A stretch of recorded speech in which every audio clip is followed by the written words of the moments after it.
আলহামদুলিল্লাহি রাব্বিল আলামিন ওয়াসসালাতু ওয়াসসালামু আলা সাইয়্যিদিল আমবিয়াই ওয়াল মুরসালিন আম্মা বা'দ ফাআউযু বিল্লাহি মিনাশ শাইতানির রাজীম বিসমিল্লাহির রহমানির রহিম আসসালাতু ওয়াসসালামু আলাইকা ইয়া রাসূলুল্লাহ ওয়া আলা আলিকা ওয়া আসহাবিকা ইয়া হাবিবাল্লাহ আসসালাতু ওয়াসসালামু আলাইকা ইয়া নবিয়াল্লাহ ওয়াইলা আলিকা ওয়া আসহাবিকা ইয়া নূর আল্লাহ। প্রিয় ইসলামী ভাইরা এবং মাদানী চ্যানেল বাংলার দর্শকবৃন্দ, আবার উপস্থিত হলাম মাদানী চ্যানেল বাংলার ধারাবাহিক অনুষ্ঠান আরশের ছায়ায় থাকবে যারা। যেখান থেকে আমাদের এই অনুষ্ঠান দেখছেন, কাছে কিংবা দূরে, দেশে কিংবা প্রবাসে, সবাইকে জানাই আন্তরিক মোবারকবাদ ও অভিনন্দন। আমাদের নবী রাসূল আরবি সাল্লাল্লাহু আলাইহি ওয়াসাল্লামের উপর দুরূদ শরীফ পাঠ করার অসংখ্য অগণিত ফজিলত এবং বরকত রয়েছে।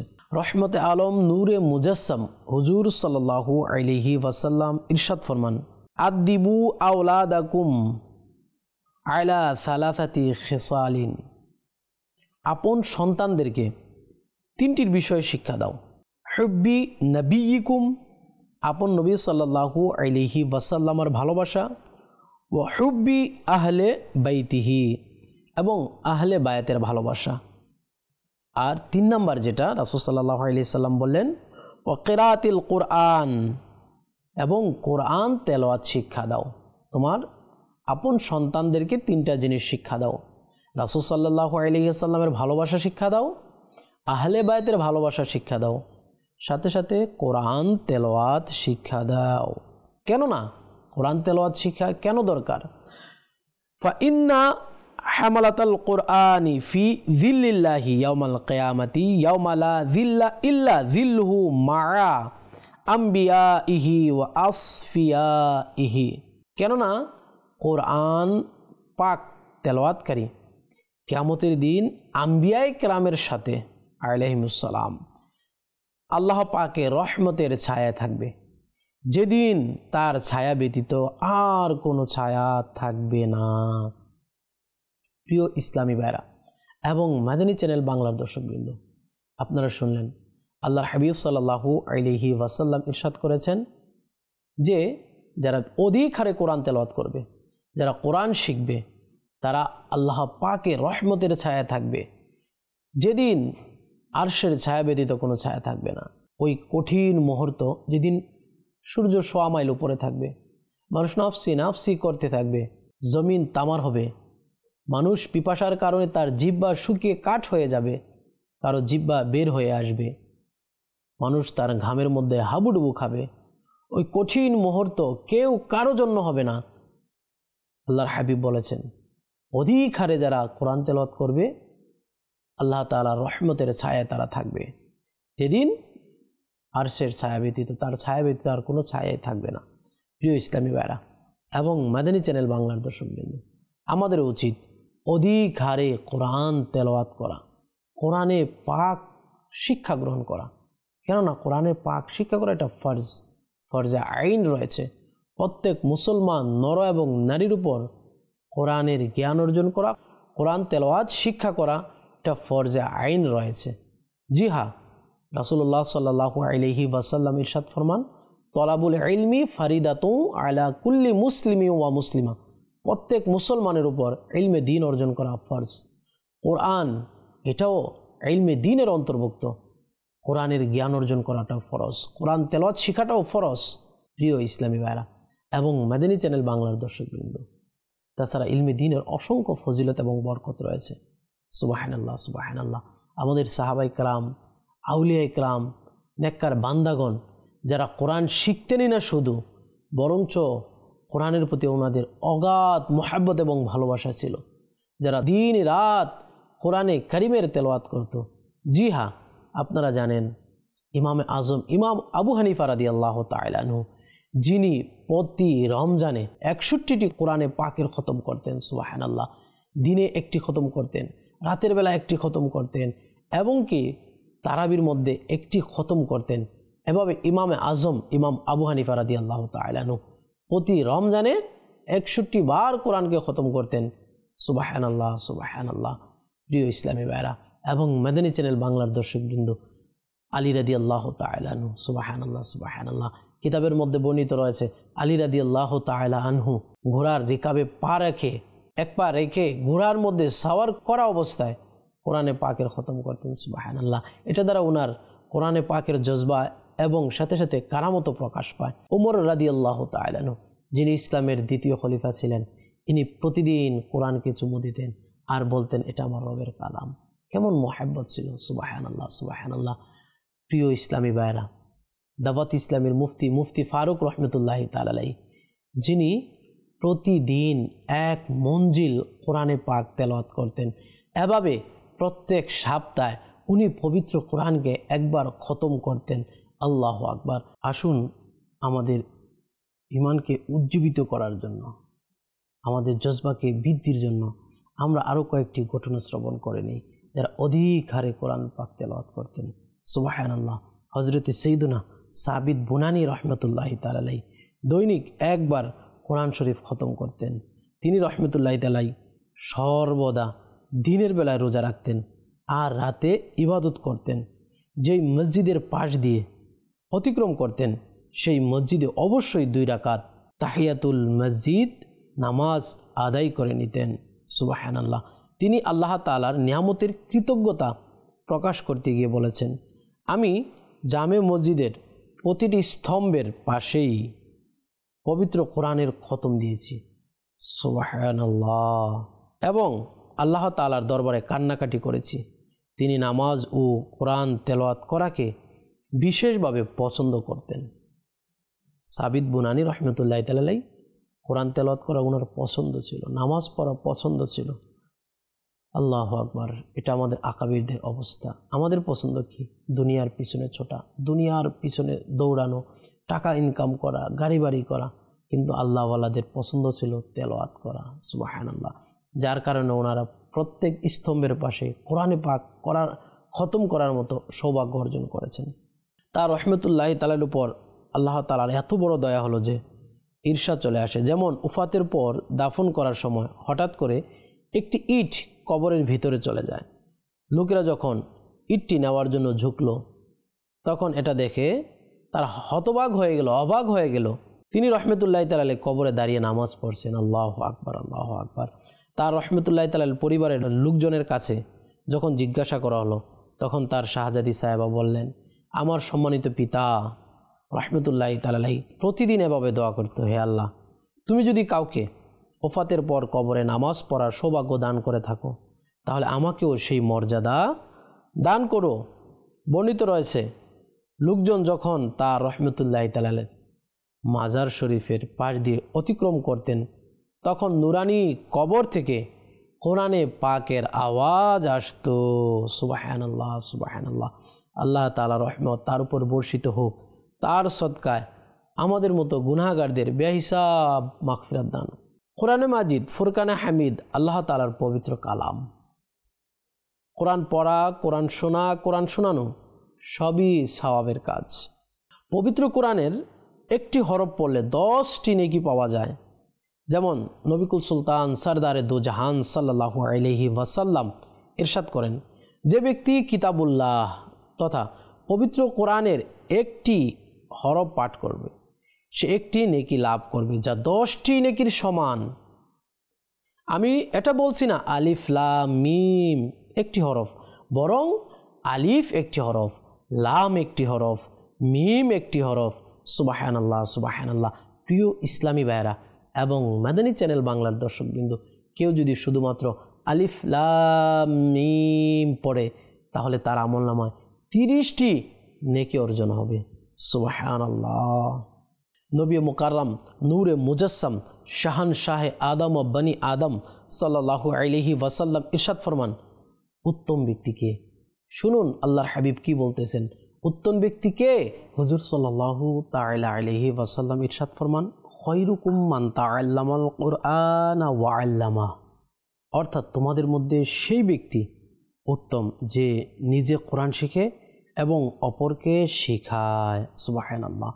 হযরতে সাইয়্যিদুনা আবু আব্দুর রহমান সুলামি রহমতুল্লাহ আলাইহি মসজিদে কোরআন শরীফ পড়াতেন আর বলতেন, এই হাদিস শরীফটি আমাকে এখানে বসিয়ে রেখেছে। সুবহানাল্লাহ। হযরতে সাইয়্যিদুনা আনাস রাদিয়াল্লাহু তাআলা আনহু থেকে বর্ণিত, আল্লাহর প্রিয় হাবিবুল হাবিব সাল্লাল্লাহু তাআলা আলাইহি ওয়াসাল্লাম ইরশাদ করেন, যে ব্যক্তি নিজে কোরআন শিখে ও অপরকে শেখায় এবং যা কিছু কোরআনে পাকে রয়েছে তার উপর আমল করে, কোরআন শরীফ তার জন্য সুপারিশ করবে এবং তাকে নিয়ে জান্নাতে যাবে। সুবহানাল্লাহ, সুবহানাল্লাহ। প্রিয় ইসলামী ভাইরা, কত উত্তম সুপারিশ! কোরআনে পাক তার জন্য সুপারিশ করবে। সে যদি নিজে কোরআন শিখে এবং অন্যকে শেখায়, সাথে সাথে কোরআন যেগুলোকে হালাল বলেছে সেগুলোকে হালাল মনে করে, যেগুলোকে হারাম করেছেন সেগুলোকে হারাম মনে করে, কোরআনের বিধি নিষেধ অনুযায়ী আমল করে, তাহলে কোরআন তার জন্য সুপারিশ করবে। সুবহানাল্লাহ। হযরতে সাইয়্যিদুনা আনাস রাদিয়াল্লাহু তাআলা আনহু থেকে বর্ণিত, যে ব্যক্তি পবিত্র কোরআনের একটি আয়াত কিংবা দিনের কোনো সুন্নতের শিক্ষা দিল, কিয়ামতের দিন আল্লাহ তাআলা তার জন্য এমন সওয়াব তৈরি করবে যে তার চেয়ে উত্তম সওয়াব আর কারো জন্যই তৈরি হবে না।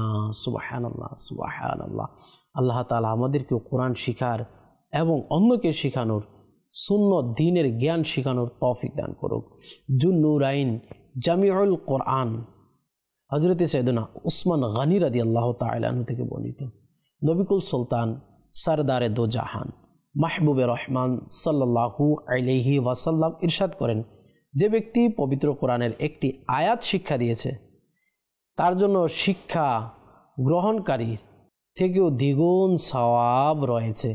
অন্য এক হাদিসে রয়েছে, হযরতে সাইয়্যিদুনা আনাস রাদিয়াল্লাহু তাআলা আনহু থেকে বর্ণিত, খাতামুল মুরসালিন শাফিউল মুজনাবিন রাহমাতুল্লিল আলামিন সাল্লাল্লাহু আলাইহি ওয়াসাল্লাম ইরশাদ করে, যে ব্যক্তি পবিত্র কোরআনের একটি আয়াত শিক্ষা দিল, যতদিন পর্যন্ত সেই আয়াতের তেলাওয়াত চলতে থাকবে তার জন্য সওয়াব জারি থাকবে।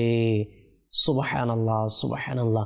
প্রিয় ইসলামী ভাইরা এবং মাদানী চ্যানেল বাংলার দর্শকবৃন্দ, আপনি যদি কাউকে একটি আয়াত মাত্র শিক্ষা দেন, সে যতদিন জীবিত থাকবে আর আপনার শিক্ষা দেওয়া আয়াত যদি তেলাওয়াত করে, আপনার নামায় আমলের মধ্যে অগণিত অসংখ্য সওয়াব আল্লাহ তাআলা পৌঁছে দেবে।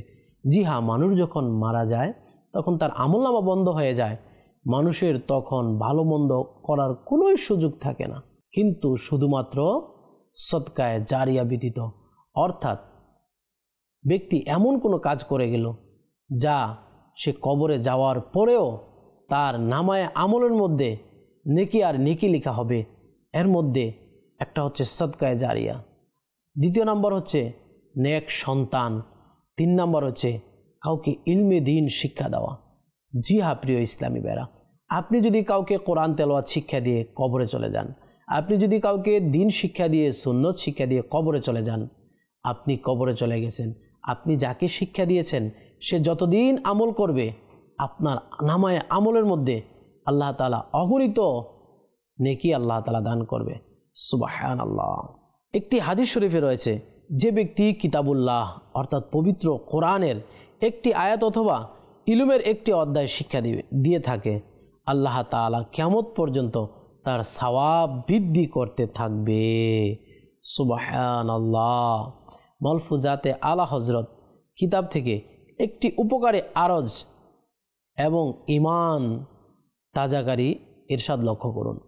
আরজ আলা হজরতকে জিজ্ঞেস করা হলো, হুজুর, বিসমিল্লাহ শুরু করার জন্য কি শরীয়তে কোনো বয়স সীমা নির্ধারণ আছে?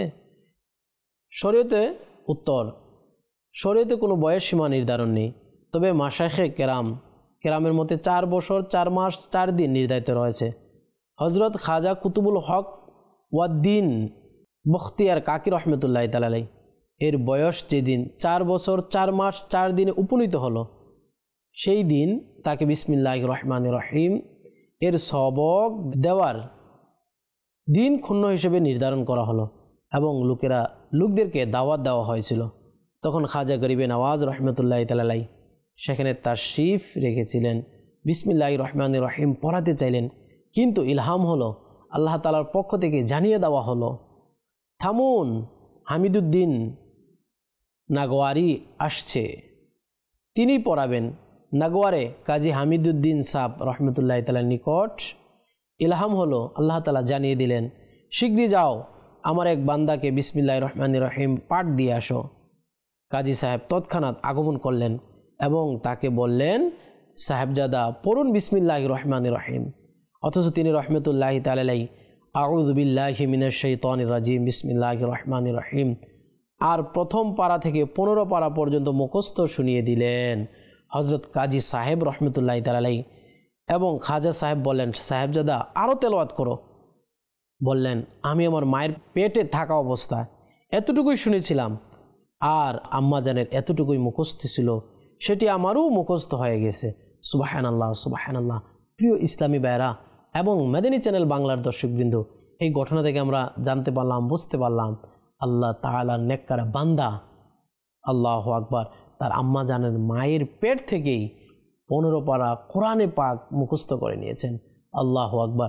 তার মাও কত নেককার ছিল আর কত কোরআন প্রেমিক ছিল, কত কোরআন তেলাওয়াতের মহব্বতকারী ছিল, যার কারণে সন্তান বারবার গর্ভে থেকে মায়ের কোরআন তেলাওয়াত শুনে শুনে মুখস্থ করে নিয়েছে।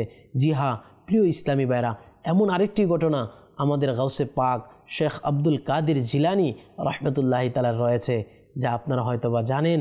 গাউসে পাক রহমতুল্লাহি তাআলা যখন ছোটোবেলায় মসজিদে গেলেন, তখন তার ওস্তাদ বললেন, পড়ো বিসমিল্লাহির রহমানির রহিম। তখন গাউসে পাক বিসমিল্লাহির রহমানির রহিম আউযু বিল্লাহি মিনাশ শাইতানির রাজিম বিসমিল্লাহির রহমানির রহিম পাঠ করে সূরা ফাতিহা পাঠ করে সূরা বাকারা পাঠ করে 18 পারা মুখস্থ শুনিয়ে দিলেন। তার ওস্তাদ বললেন, বৎস আরও শোনাও। গাউসে পাক উত্তর দিলেন, আমার এতটুকুই মুখস্থ, আমি আমার মায়ের পেট থেকে শুনে শুনে এতটুকুই মুখস্থ করে নিয়েছি। সুবহানাল্লাহ সুবহানাল্লাহ। প্রিয় ইসলামী ভাইরা, যদি বাপ মা নেককার হয়, সন্তান নেককার হয়।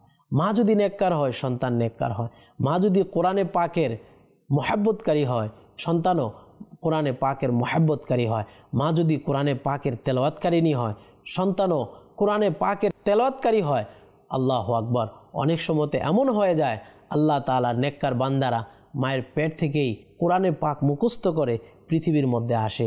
প্রিয় ইসলামী ভাইরা, কোরআনে পাকের শিখার অসংখ্য ফজিলত রয়েছে এবং বরকত রয়েছে। অনেক সময় এই বিসমিল্লার কারণে, কোরআনে পাক তেলাওয়াত করার কারণে সন্তানের বাবা মার কবরে আযাব পর্যন্ত মাফ হয়ে যায়। জি হ্যাঁ, ফয়জানের সুন্নতের মধ্যে অনেক সুন্দর একটা ঘটনা রয়েছে, যা মুসা আলাইহিস সালাতু ওয়াস সালাম একবার কবরের পাশ দিয়ে যাচ্ছিলেন, দেখলেন কবরের মধ্যে আযাব হচ্ছে। তখন মুসা আলাইহিস সালাতু ওয়াস সালাম কিছুদিন পর ওই কবরের পাশ দিয়ে আবার যাচ্ছেন, দেখলেন আল্লাহ তাআলার রহমত বর্ষণ হচ্ছে। তখন মুসা নবী আল্লাহ তাআলার কাছে আরজ করলেন, হে আল্লাহ, এই কবরের এমন কি রহস্য যার মধ্যে কিছুদিন পূর্বে আযাব হচ্ছিল, এখন আযাব বন্ধ, রহমত বর্ষণ হচ্ছে। তখন আল্লাহ তাআলা ওহী করলেন, হে মুসা, এই লোকটা যখন মারা যায় তখন তার স্ত্রীর সন্তান সম্ভব ছিল।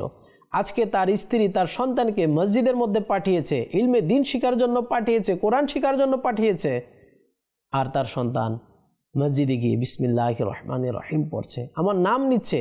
আমার লজ্জা হচ্ছে, যার ছেলে দুনিয়ার মধ্যে আমাকে রহিম রহমান নামে আহ্বান করছে, তাকে আমি কবরে কিভাবে আযাব দেব? তার কবরে আযাবকে মাফ করে দিয়েছি। সুবহানাল্লাহ সুবহানাল্লাহ। প্রিয় ইসলামী ভাইরা, দেখলেন তো এই বিসমিল্লাহির রহমানির রহিম পাঠ করা, আল্লাহু আকবার, বাবার কবরে আযাব ক্ষমা হওয়ার একটা মাধ্যম হয়ে গেল। আল্লাহ তাআলা আমাদেরকেও বেশি বেশি কোরআনে পাক পাঠ করার এবং কোরআনে পাক শিখার, তেলাওয়াত করার তৌফিক দান করুক।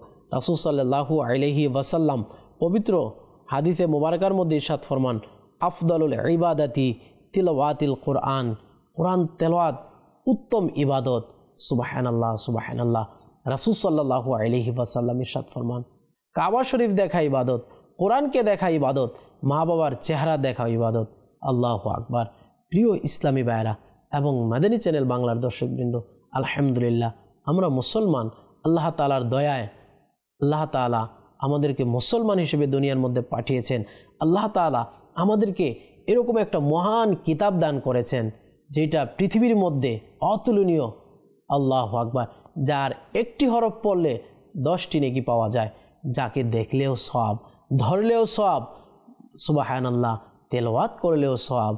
আল্লাহ পাক আমাদেরকে পবিত্র কোরআনের প্রতি মহব্বত বাড়িয়ে দিক, বেশি বেশি করে পবিত্র কোরআনের তেলাওয়াত করার তৌফিক দান করে দিক। আলহামদুলিল্লাহ, বর্তমানে এই ফিতনা ফাসাদের যুগে দাওয়াত ইসলামী যা লক্ষ লক্ষ মানুষকে কোরআন শিক্ষা দিচ্ছে, জি হ্যাঁ, ইলমে দিন শিক্ষা দিচ্ছে। শুধু তাই নয়, যারা শিখছে তারা আবার অন্যদেরকে শিক্ষা দিচ্ছে। আলহামদুলিল্লাহ, দাওয়াত ইসলামী এই মানুষদেরকে কোরআন শিখার জন্য, ঘরে ঘরে কোরআন পৌঁছানোর জন্য পৃথিবীর বিভিন্ন প্রান্তে অসংখ্য মাদ্রাসাতুল মদিনা নির্মাণ করেছেন, জামিয়াতুল মদিনা নির্মাণ করেছেন। সুবহানাল্লাহ সুবহানাল্লাহ। যারা প্রাপ্তবয়স্ক, যারা মাদ্রাসায় যাওয়ার সুযোগ নাই, দাওয়াত ইসলামী তাদেরকে কোরআন তেলাওয়াত শিক্ষার জন্য দিয়েছেন মাদ্রাসাতুল মদিনা বারায়ে বালেগান, অর্থাৎ প্রাপ্তবয়স্কদের মাদ্রাসা, যেখানে ব্যবসা বাণিজ্য যারা করে, যারা চাকরি বাকরি করে, যারা দিনের বেলায় বিজি থাকে, তাদেরকে রাতের বেলায় কোরআন তেলাওয়াত শিক্ষার ব্যবস্থা করে দিয়েছে, সুযোগ করে দিয়েছে। আপনাদেরকে বলবো, যারা কোরআন তেলাওয়াত জানেন না, যারা কোরআন তেলাওয়াত করতে পারেন না, যারা কোরআন তেলাওয়াত শিখেন নাই, আপনারাও দাওয়াত ইসলামের মাদ্রাসাতুল মদিনায় ভর্তি হয়ে যান, দাওয়াত ইসলামের প্রাপ্তবয়স্ক মাদ্রাসাতেও ভর্তি হয়ে যান। তাছাড়া আলহামদুলিল্লাহ, দাওয়াত ইসলামীর 63 দিনের কোর্সের মধ্যে মাদানী কাফেলার মধ্যে কোরআন তেলাওয়াত শিক্ষা দেওয়া হয়, ইলমে দিন শিক্ষা দেওয়া হয়। আল্লাহ তাআলা আমাদেরকে বেশি বেশি মাদানী কাফেলায় সফর করার এবং ইলমে দিনকে অর্জন করার তৌফিক দান করুক। প্রিয় ইসলামী ভাইয়েরা, ইনশাআল্লাহ দেখা হবে অন্য কোনো পর্বে অন্য কোনো বিষয় নিয়ে। সে পর্যন্ত ভালো থাকুন, সুস্থ থাকুন, মাদানী চ্যানেল বাংলার সঙ্গে থাকুন। সাল্লু আলাল হাবিব সাল্লাল্লাহু তাআলা আলা মুহাম্মদ সাল্লাল্লাহু